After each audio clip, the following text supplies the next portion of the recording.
if you're a mom with back pain, having back pain after having a baby is extremely common, but it's very helpful to do the right exercises. And only 10 to 15 minutes a day can really save you from long-term issues with not being able to lift your child out of the car seat, not being able to bend over at the crib.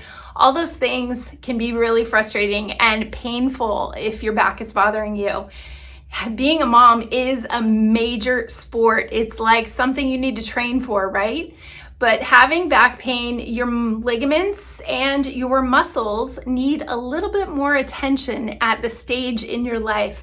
And so today I'm going to talk through my top 4 exercises that you can start doing, a simple routine that shouldn't take you more than 10 minutes a day that can really make a difference and jumpstart that healing for your back pain. My name is Dr. Dawn Andalon. I'm a pelvic floor physical therapist, women's health specialist, and after having 2 babies myself, I know what it's like to have some issues with your recovery and just take that time to heal and really listen to your body. And sometimes we just want to go and get right back into fitness or get right back into taking care of our kids and neglecting ourselves. So the simple routine won't take you long, but it can really show you a lot of relief. You want to make sure that you've been cleared by your doctor at your 6-week checkup or before, that it is safe for you to start doing some exercise and some more movement, that if you had a C-section, that you are paying attention to that healing incision. But these exercises are fairly gentle, and you want to start doing more restorative exercises to really address your core and your pelvic floor at the stage in your recovery. Now, if you're 5-10 years down the road and you're still having back pain and it's not going away, then I would highly recommend you need some hands-on care and seeing somebody like a pelvic floor physical therapist that can help guide you in the right direction.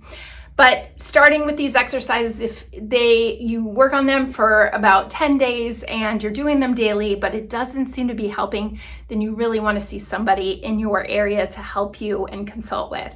Now, we're going to start with the upper part of your back. And you're like, why am I starting there? Because my pain is in my lower back.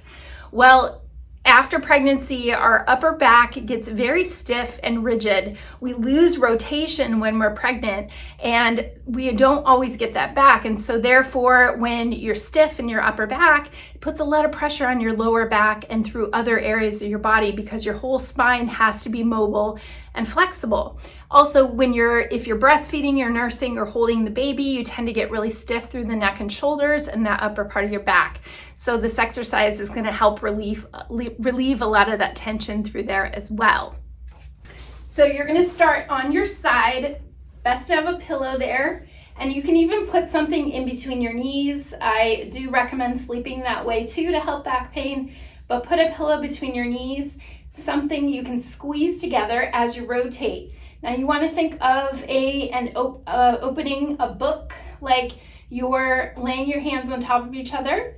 You're going to keep your hips stacked facing this direction, and we're just lifting that top arm and rotating from our rib cage.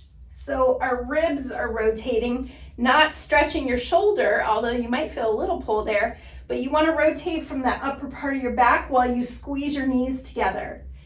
And we're going to do this with breathing. So you'll inhale first, exhale as you rotate, twisting from that torso and that rib cage. You may feel a little stiff when you go, but don't force it. Don't push it past that point of feeling any pain or uncomfortable feeling. Just go to your tolerance. But you should be able to get that shoulder blade all the way back to the floor or on your bed, wherever you are doing that. You're going to repeat that 10 times on one side and then 10 times on the other. Important to keep your knees squeezed as you rotate, so it kind of locks out your lower back and you're getting that motion from your upper back and your rib cage to rotate. Can do wonders when you get more flexible through your upper back. So the next exercise, you want to start addressing those core muscles, those abdominal muscles that really wrap around and support your whole spine. So we are going to start. You're on a mat on the floor. You can do this on your bed. I place my hands over my lower belly, and from there I'll take a little hug of those muscles under my fingertips. So Think of under your navel toward your pubic bone. You're just hugging those muscles in, feeling a little tension under your fingertips. You're going to keep those muscles engaged and tight, and you may feel a little bit of tension. Don't let that scare you. If you feel it in your back a little bit, it's using those muscles around your back which need to support your spine. Your muscles are probably weak back there. So we're going to engage those muscles about 50 to 60% of your pressure, and we're going to do little marches back and forth while you keep those muscles engaged. You may notice that these muscles get very tired, get fatigued after a few. So then you can stop and reset and start all over again. So you're going to hug the muscles in. Feel that tension under your fingertips, and then little lift. And you shouldn't feel a lot of rocking in your hips or your pelvis when you're doing it. You're just going nice and gentle. Now, if that seems easy and your back is feeling okay, you can come up to a more advanced version and slowly lower one knee at a time, tapping your toes without letting your ribs flare up to the ceiling. You want to keep the ribs pulled in just a little bit and keep that tension there under your fingertips. That is going to be a more advanced version, and it will also work that whole core area there. Best not to go to planks and crunches. Instead, start here, get your muscles, really work on your endurance in that position first, because your back will be more supported. Okay, the next exercise is a bird dog exercise. We call that bird dog because you are in a position like a dog here, and we are going to keep the muscles engaged like you did in the last exercise. So a little tucking in from the belly there and tightening those muscles in toward your spine. We're going to extend the opposite arm and leg out while you keep the front of your hips from rotating. So you want to imagine the front of your hip bones are facing toward the floor. You don't want to rock and roll your pelvis and your back there. Keep a nice flat back, flat like a tabletop, and go slow and controlled. Use your breathing. So you're exhaling as you extend out your arm and leg, and then inhale as you bring it back in. Engage those muscles as you extend your arm and leg.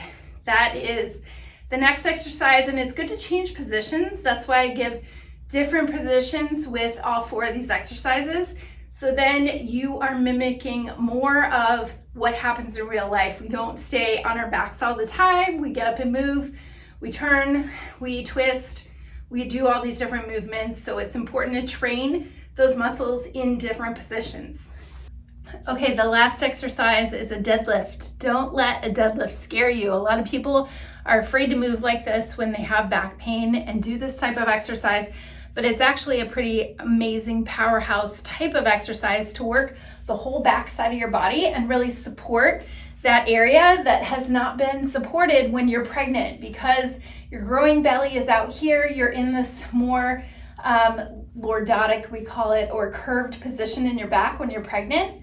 And so we need to work on the muscles all through your hips, your lower back, and train them again to work.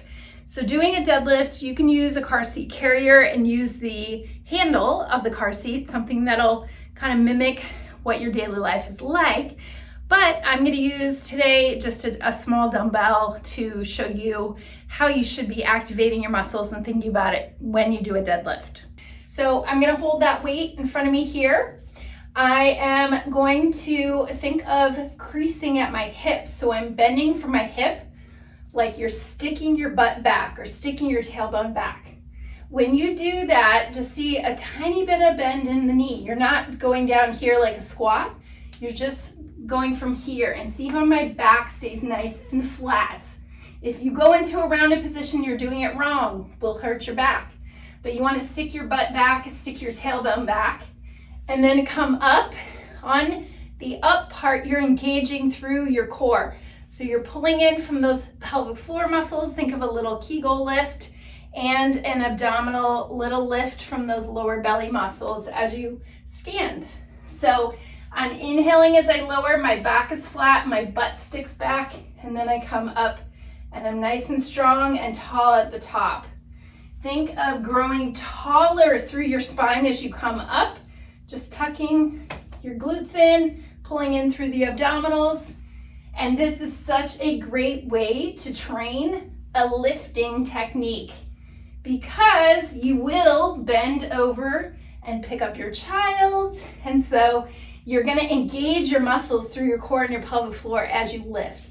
It's teaching you good habits while you're working on strengthening. So you can do about 10 to 15 of those, repeat that a few times a day. Start adding a little bit more weight when you feel comfortable, as long as you don't hurt from doing these exercises during or the next day. You may feel a little soreness, which is what you want, but you don't want this to increase your pain.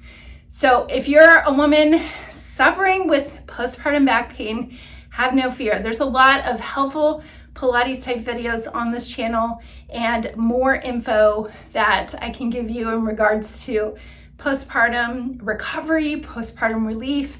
And I have an amazing program on my website, the Pelvic Floor Pilates program. Can also be very helpful if you're looking for a way to restore your core and your pelvic floor muscles the right way. So thanks so much for watching, and we'll see you again in another video.